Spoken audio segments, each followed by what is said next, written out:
Rabbil alamin hamdan katsiran thayyiban mubarakan fih wa mubarakan alaih. Asyhadu an la ilaha illallah wahdahu la syarikalah iqraran bihi wa tauhida wa asyhadu anna muhammadan abduhu wa rasuluh alladzi la nabiyya ba'dah. Alhamdulillah, ikhwatu fillah, kita kembali dalam melanjutkan majelis kita, yaitu tafsir surah Al-Baqarah, dan kita masih di ayat yang ke-30. Ini adalah seri atau bagian yang kedua. Ayatnya sudah paham ya bersama-sama. Kita baca lagi saja dan kita baca makna dari ayatnya. A'udzubillahi minasyaitonirrajim. Wa il qala rabbuka lil malaikati inni ja'ilun fil ardi khalifah.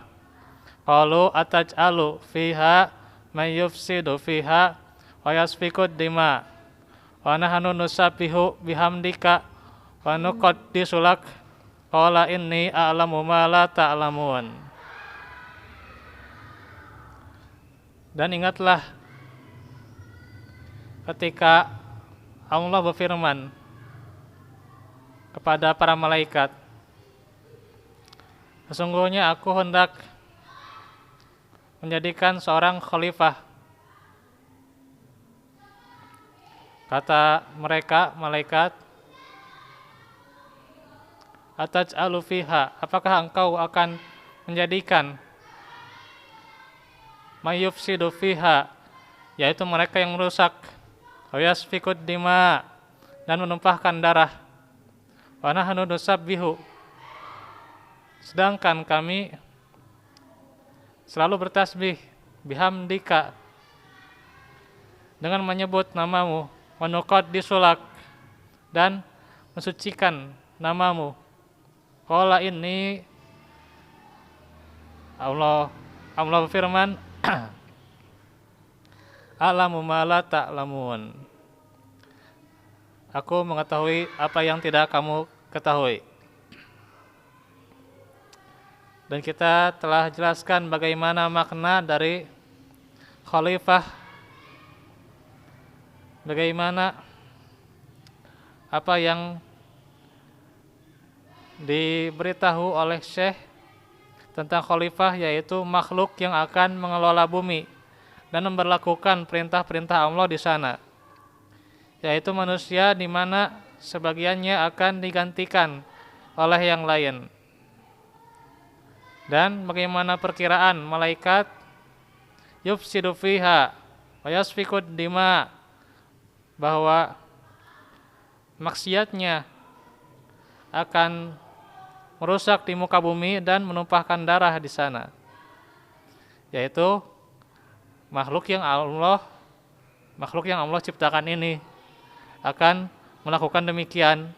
Maka itu adalah perkiraan. Maksud ayat di atas adalah bahwa para malaikat diberitahukan hikmah di balik penciptaan mereka akan mengadakan kerusakan di muka bumi dan menumpahkan darah, sedangkan mereka selalu taat kepadanya, bertasbih kepada Allah dengan memujinya dan mengungkapkannya dengan semua sifat yang sempurna dan sifat kebesaran. Ini bagaimana sifat malaikatnya yang selalu mengagungkan Allah. Karena itulah seorang yang taat kepada Allah, maka ia senantiasa mengagungkan namanya. Di samping ia beribadah, maka ia meningkatkan dari zikirnya, wiridnya. Inilah seorang hambanya. Karena itu ketika hamba itu lupa daripada zikir dan wiridnya, maka hakikatnya ia telah kufur kepada Allah Subhanahu wa taala. Maka seorang hamba yang menginginkan kebahagiaan dunia dan akhirat, hendaklah ia membesarkan namanya, mengagungkan namanya, dan jangan terperdaya oleh setan serta kesombongan diri yang kadang dengan kelebihan-kelebihan yang ia miliki, ia menjadi meremehkan orang lain. Nah, itulah bagaimana sedikit sikap yang kita harus jalani, ya. Sehingga kita berkaca pada malaikat, ya, sebagaimana ayatnya yang sudah dijelaskan, yaitu wa yaf'alu nama tu'marun. Jadi terhadap apa yang Allah perintahkan, mereka selalu mengerjakannya. Inilah sosok malaikat, sifat yang begitu mulia yang Allah berikan kepada mereka. Mereka tidak diberikan nafsu oleh Allah Subhanahu wa taala, tetapi manusia diberikan nafsu, sehingga kesempatan mereka juga manusia untuk maksiat terkadang adalah besar. Melihat sana sini, ya, sana sini gitu, apalagi di jalan, ya. Melihat keadaan kalau nongkrong, ya. Nah, kalau nongkrong itu makruh, ya. Kata sebagian ulama, makruh. Sehingga melihat aurat. Nah, itu, ya. Karena itu kita harus benar-benar jeli, ya. Kalau yang namanya kemaksiatan, sebisa mungkin kalau bisa menjauh, jauhilah. Kalaupun tidak bisa, maka godul basor, ya, tundukkan pandangan. Itu. Nah, itulah bagaimana sifat seorang manusia yang mempunyai nafsu. Bagaimana sifat nuqad disulak pada malaikat? Di dalam tafsir Hidayatul Insan dijelaskan, yaitu memiliki dua makna. Kami menyucikan karenamu, artinya ikhlas, ya. Lam di sini menunjukkan taksis kepada Allah saja dan menunjukkan keikhlasan, ketulusan karena Allah.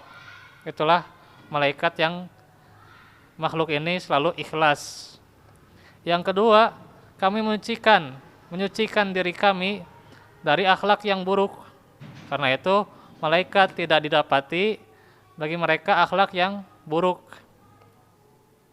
karenamu, dan kami isi dengan akhlak yang mulia seperti cinta kepadamu, takut, dan mengagungkanmu.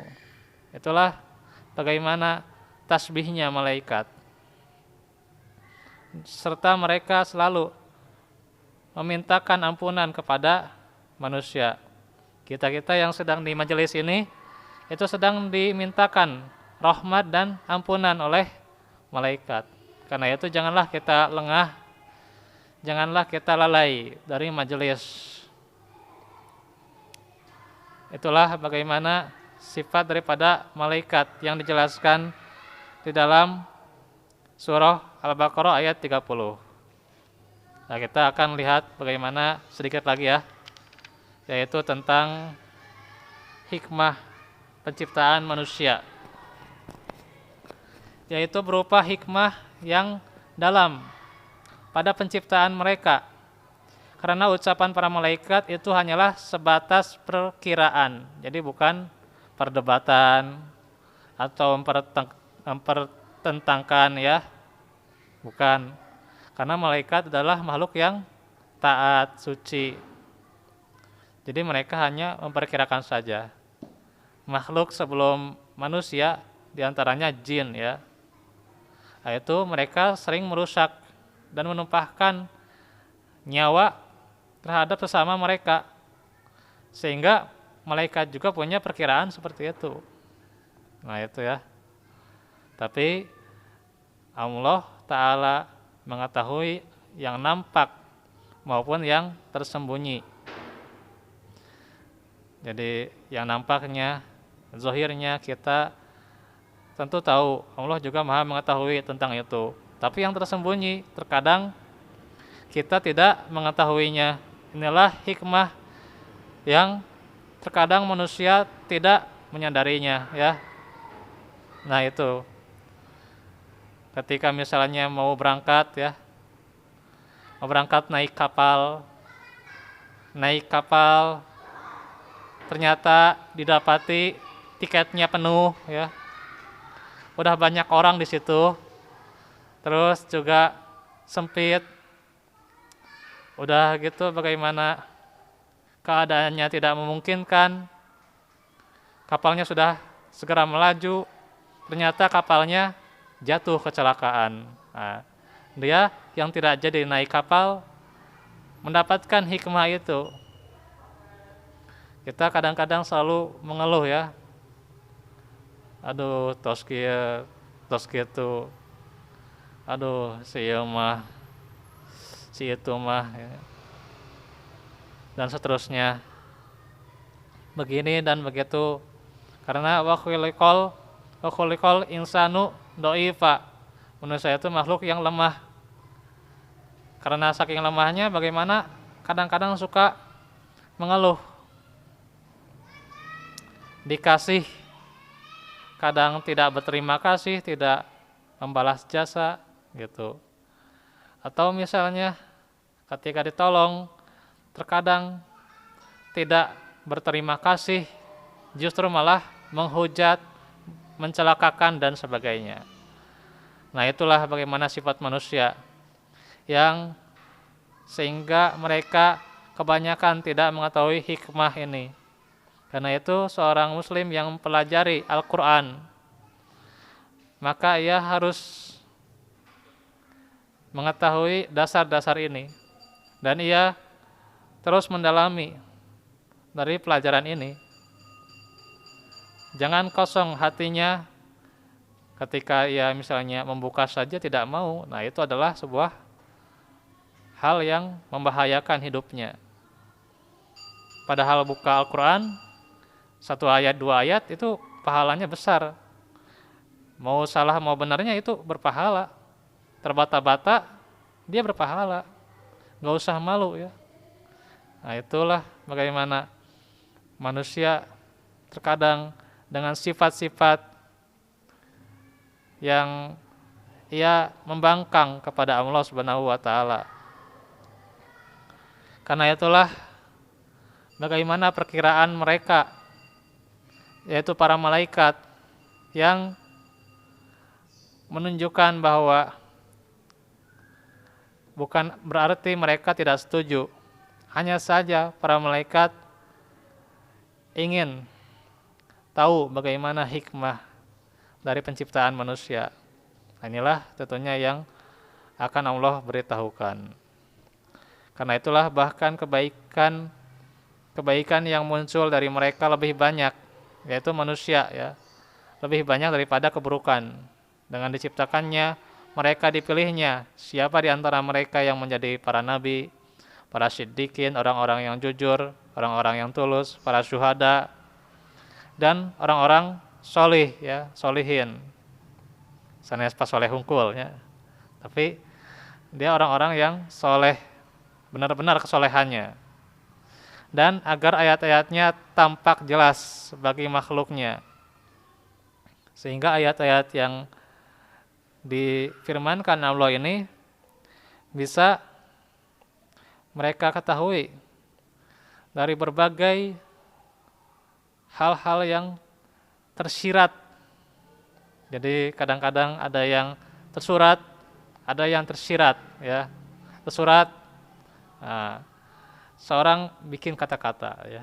surat menyurat gitu. Kalau pemuda dulu ya, pemuda dahulu itu surat menyurat ya. Jadi nggak ada HP, nggak ada teknologi, surat menyurat dulu itu. Aku cinta kamu dan seterusnya ya. Surat menyurat mereka itu. Nah itu tersurat namanya. Ada di tulisannya, di teksnya itu ada. Ada juga yang tersirat ya di hati gitu kan. Contoh gitu ya, pernah nggak senyum tapi hatinya berontak gitu ya. Nah ada ya, seorang murid di Unisba gitu ya, ya pernah cerita dalam ceramahnya, ketika misalnya gurunya nggak ada, dia itu sebenarnya senang ya. Tapi ketika dia ketemu gurunya di tangga, aduh, kata gurunya, ayo masuk sekolah, kuliah, dia senyum-senyum saja, padahal hatinya berontak. Nah itu ya, yang tersirat gitu, yang tersembunyi. Yang tersembunyi dia tidak suka, tapi ya menampakkan hal seperti itu ya. Nah itu tersirat itu namanya, tersembunyi. Jadi di dalam Al-Quran juga ada makna-makna yang tersirat, yang tersembunyi. Seperti hal ini, yang penciptaan manusia, hikmahnya banyak yang tersembunyi. Serta dapat dilakukan ibadah yang tidak bisa dilakukan oleh selain kalangan manusia, ya. Seperti jihad, ya. Ada juga taubat, ya. Karena kan kalau malaikat tidak bisa berbuat dosa, ya. Kalau setan terus berbuat dosa, tapi kalau manusia berbuat dosa kemudian wa idza fa'alu fahisatan aw dzalamu anfusahum zakarullah fastaghfaru lidzunubihim dan seterusnya. Surah Ali Imran ayat 135 ya. Barisnya dekat pertengahan ya. Nanti bisa dilihat lagi ya. Jadi ya itu bagaimana manusia yang beriman ya, yang benar-benar melaksanakan ketakwaannya, mereka wa idza fa'alu fahisyah, telah melakukan kekejian, al-dzalamu atau aniaya, zalim, anfusahum, terhadap diri mereka sendiri, maka mereka zakarullah, mereka mengingat Allah, fastaghfaru lidzunubihim, dan mereka beristighfar, maka mereka beristighfar atas dosa-dosa mereka. Nah itulah bagi mereka yang benar-benar melaksanakan ketakwaannya. Itulah hikmahnya. Taubat, istighfar itu tidak bisa dilakukan oleh malaikat. Bayangkan saja malaikat cuman memuji, taat kepada Allah, tidak akan berbuat dosa. Tapi manusia yang bertakwa, ya berbuat dosa, kemudian dia kembali bertaubat, rujuk daripada kesalahannya. Nah itulah bagaimana hikmah-hikmah yang tersembunyi dan sifat-sifat yang lainnya. Diujinya mereka manusia, akankah mereka mau taat kepadanya dengan kecenderungan yang ada dalam diri mereka ke arah kebaikan atau keburukan. Demikian juga agar semakin jelas mana walinya ya. Jadi bukan hanya dikatakan wali songo ya. Tapi wali di sini adalah alladzina amanu wa kanu yattaqun, yaitu orang-orang yang beriman dan selalu senantiasa bertakwa. Itulah wali di sisi Allah. Ya, ada orang yang disebut wali tapi dia katanya nggak usah sholat, nggak usah sholat, terus nggak usah ke Mekah, dan jiwanya sudah di Mekah, bohong itu ya. Orang jiwanya di Bandung ya, di kamar, di kamar sare gitunya. Oh cenah kedah sholat, da cuma fisikna di kamar, jiwana di Mekah. Aduh, aneh-aneh wae ya jelema ieu tanya. Padahal tetap saja dia di kamarnya, dia maksiat, meninggalkan sholat, dia kafir meninggalkan sholat. Nah, seperti itu. Itu nggak sebut nggak pantas disebut wali ya. Bukan itu wali Allah, justru itu adalah musuh Allah sebenarnya. Nah ini jangan terkecoh dengan orang-orang yang mengaku wali padahal dia bermaksiat kepada Allah, meninggalkan sholat dan sebagainya. Itu bukan wali, itu orang yang kufur ya terhadap nikmat Allah, mengada-ngadakan ya. Dan bisa juga kita tahu mana musuhnya, orang-orang kafir, orang-orang munafik, orang-orang musyrik, itu adalah musuh-musuhnya yang mereka mengikuti setan dan juga iblis bala tentaranya, baik dari jin dan manusia. Nah, maka disinilah hikmah yang tersembunyi. Dan juga siapa yang berhak menempati surganya dan siapa yang berhak menempati nerakanya. Nah, pasti ada. Kenapa surga diciptakan? Kenapa neraka diciptakan? Coba. Masa nggak ada penghuninya, kosong gitu ya? Kosong kenalan gitu ya. Aduh. Justru pasti ada hikmah yang tersembunyi. Nanti ada penghuninya. Gitu. Kalau surga uiddat lil muttaqin. Kalau neraka uiddat lil kafirin. Nah, itu kan sudah dijelaskan di ayat-ayat yang sebelumnya.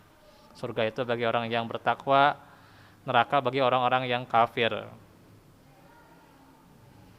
Maka agar nampak jelas karunia dan keadilannya. Jadi adil Allah itu ya. Bukan Allah itu kejam, bukan ya. Tapi adil itu, maha adilnya Allah. Dan agar terlihat jelas, kelihatan apa yang disembunyikan oleh iblis berupa keburukan, yaitu kesombongan, serta hikmah-hikmah lainnya yang terkadang manusia tidak mengetahuinya. Baik ya, karena itulah kita simpulkan saja kajian ini di tafsir surah Al-Baqarah ayat 30. Faedahnya yang pertama, kewajiban bagi kita selaku hambanya yaitu mengingat akan penciptaan kita. Yang kedua, tugas mereka sebagai khalifah, yaitu makhluk yang mengelola bumi dan memberlakukan perintah-perintah Allah. Yang ketiga, bagaimana perkiraan malaikat yang hendaknya kita berintrospeksi, bagaimana kebaikan kita, bagaimana juga keburukan yang kita lakukan untuk kita taubat atasnya. Yang keempat adalah bagaimana sifat kesucian malaikat yang selalu taat dan mengagungkannya. Yang kelima yaitu hikmah penciptaan manusia yang mereka diciptakan tentunya akan melahirkan orang-orang yang taat kepada Allah dan orang-orang yang maksiat. Karena itulah mesti kita menjadi orang-orang yang taat tersebut. Dan juga kewajiban yang terakhir, yang keenam, yaitu untuk mempelajari ayat-ayatnya sehingga kita mempelajari hikmah-hikmah yang terkandung dalam Al-Quran. Itu saja dalam tafsir surah Al-Baqarah ayat 30 ini. Semoga bermanfaat bagi kita semua. Dan juga hari Selasa nanti kita lanjut kajian tentang kisah Nabi Adam alaihissalam, masih bagian yang ke-6. Barakallahu li wa lakum wa lafu minkum. Subhanakallahumma bihamdik asyhadu an la ilaha illa anta astaghfiruka wa atubu ilaik. Wa akhiru dawana alhamdulillahi rabbil alamin.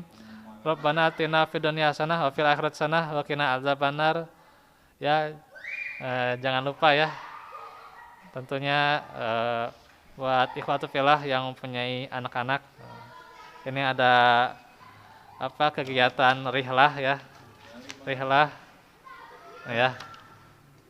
Rihlah di bulan September dari Tarbiyatul Quran atau LKP Tarki ya. Nah, ini bisa didaftarkan ya. Didaftarkan mau yang SD, MI ya. Kelas 1 sampai 6 ya. Hah? Alamatnya di mana? Alamatnya di Jalan Sidomukti dekat Taman Makan Pahlawan ya, masuk ke dalam. Ciputra. Ya, Cikutra ya, itu dekat sana. Dan juga rihlahnya itu ke Pajugjugan ya. Bajugjugan Cilembu Sumedang pukul 6.30 sampai jam 5 sore ya. Nah, itu ya. Nanti ada fasilitasnya, tiket masuk, snack ya, dan makan siang, dan juga transportasi, dan juga programnya ada tadabur Al-Quran, ada praktek wisata bertanam ya, dan juga berenang ya. Nah, silahkan ya, Berenangnya di daftarkan. daerah mana? Hah? Berenangnya di mana? Di Cilembu Sumedang. Baik, itu yang saya sampaikan. Wa'alaikumsalam warahmatullahi wabarakatuh.